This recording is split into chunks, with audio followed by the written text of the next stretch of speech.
Hi, everyone. I'm Katie McLean, and I'm the CEO of Tusk Hub. And today we're here to talk about branding with Neil McOstrich. And it's part of the Growth Movement series that creates sustainable growth through purpose.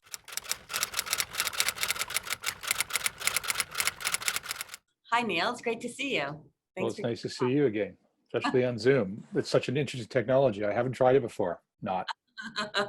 Yeah, I think we're all a little sick of it. But Neil, you've got a long career in advertising and marketing and branding, and you founded Cleansheet Communications. Love that name, by the way. Thank you. Just tell us a bit about yourself and how Cleansheet works. Well, I started Clean Sheet. In fact, we called it Clean Sheet because the notion of a clean piece of paper, which is how I begin every project for every client, is to me incredibly inspiring. The pessimist among us might look at a clean sheet of paper and say, it's probably worth about 2 cents for that piece of paper. But I think when you stare at that piece of paper and surround yourself with people who are passionate and actually truly want to change the world, the potential of the nothingness in that paper to become the somethingness of an amazing idea, of a platform that rallies organizations, inspires people along the way, is absolutely awesome. And it's the single thing that causes me to spring out of bed every day. So that's why we called our company Clean Sheet. It's a perfect name, really. And as clients of yours would like to think you're starting anew on everything that you do as well, right? Not repeating the same thing, but looking at each opportunity and each company purpose as a different clean sheet of paper, right?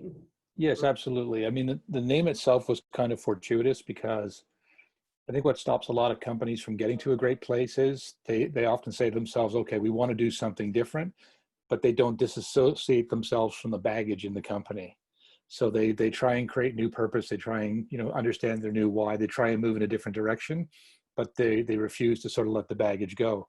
The nice thing about the name Clean Sheet is, I think when they've tried banging their heads against the wall doing that process and failing time and time again, they might just say, you know what, we need to absolutely start fresh. We need to literally start with a clean sheet. That's why another reason we called it the name.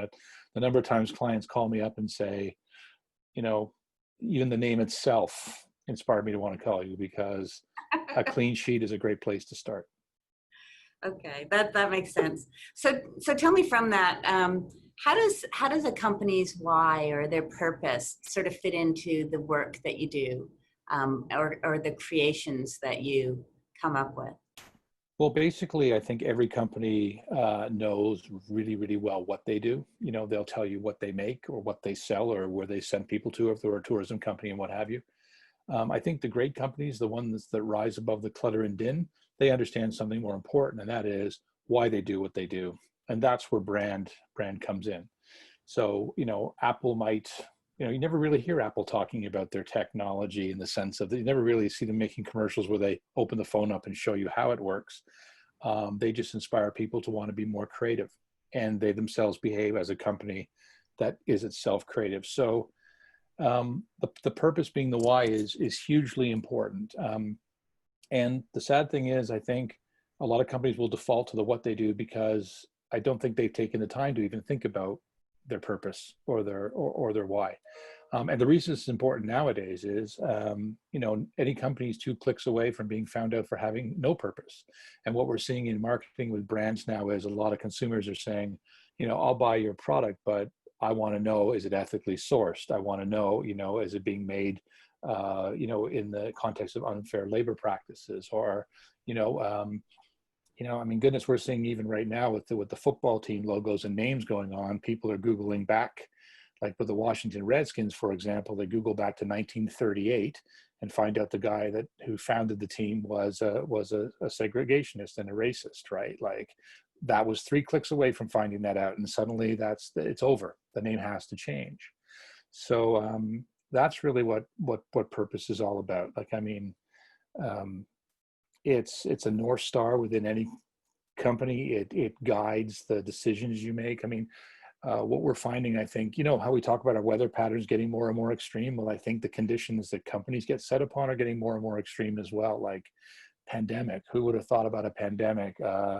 Indigenous rail strike, and suddenly the country trains are ground to a halt. Like, there are some really big issues bubbling up, And I think that the companies that are performing the best are the ones that actually understand their purpose and can quickly make decisions, in these circumstances to move forward. So I totally agree with you. It's becoming sort of more and more apparent who is purpose driven and who has really strong foundations and roots in what they believe in. Can you give me an example, Neil, of sort of maybe an advertising campaign or marketing campaign that you've done for a company in the past that you feel that you drove their purpose home? Yeah, well, what I will also say, Katie, is that purpose is the truest litmus test of authenticity. So if you can actually articulate a purpose, it generally means that somewhere in your company there's an authentic self that wants to come out, so you can back up the purpose. So the one I would talk about would be the creation of the campaign "We All Play for Canada" for Canadian Tire.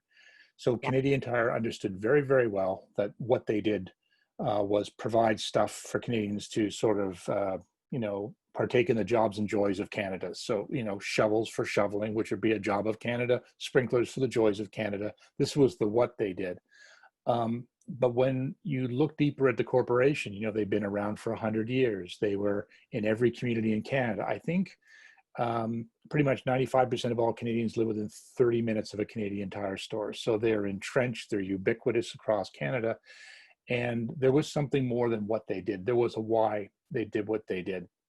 From the dealers who behave in their communities as important hubs in the communities, to carpooling moms who might bring their car into Canadian Tire to, get it tuned up so she can become a carpooling mom and take kids, to people who buy hoses so they can be rink builders, and on and on and on. So the sentiment of "We All Play for Canada," and you could probably cut the spot in there and show it, I guess, at some point, was to simply suggest that, deep down, we do the things we do for ourselves, but in some way we all do it for something even bigger than ourselves. So every act that Canadian Tire, from buying a hose to making a rink for a kid to, putting $2 in a jumpstart box to support that charity so that, disenfranchised kids get the same opportunity to play.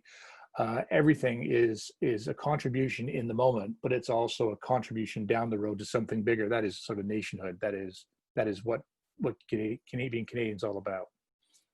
Yeah, I feel like with that campaign, especially with the young boy in the wheelchair, and yeah, we'll have to show it, is really just something that touches your heart and makes you feel like it's sincere, and I think it is. So that one in particular was amazing. But over the years, I think that's been like a theme that you've managed to harness is finding the heart of why people do things. Yeah, and I think that the why is not an intellectual exercise. Like, I think when you find a company's why, you don't make a brochure about it and send it out. You certainly don't make a TV commercial with bullet point type and try and describe your purpose. I find the best way to sort of bring a why to life is to put it in a story. And that's why I call myself the Chief Storytelling Officer at Cleansheet. And the magic of stories, the magic of why expressed in a story. The Wheels commercial you've referenced, or many of the other ones I've done in my life, is that a story can do something that a rational argument can't do. And we live in a world where rational arguments are just rife. They're all over the place. You see them on the bookshelves, right? 7 ways to be a better you, 10 ways to be a better marketer, the 7 immutable laws of marketing, until, they need a new edition. They find an 8th. Hey, now what's one more? It's the 8 immutable laws of marketing. Yeah. And I think we live in this sort of rational world where we say, well, okay, well then logically, if I follow these 8 points, I will become the greatest marketer, or I will become the greatest cook, or I will become the greatest friend. But the fact is, linear lists are just that. They're just linear lists that sort of run out of imagination and emotion. The great thing about a story is it's not actually the story that I tell is what's the important thing. It's the story that my story sets in motion that makes it powerful to a marketer.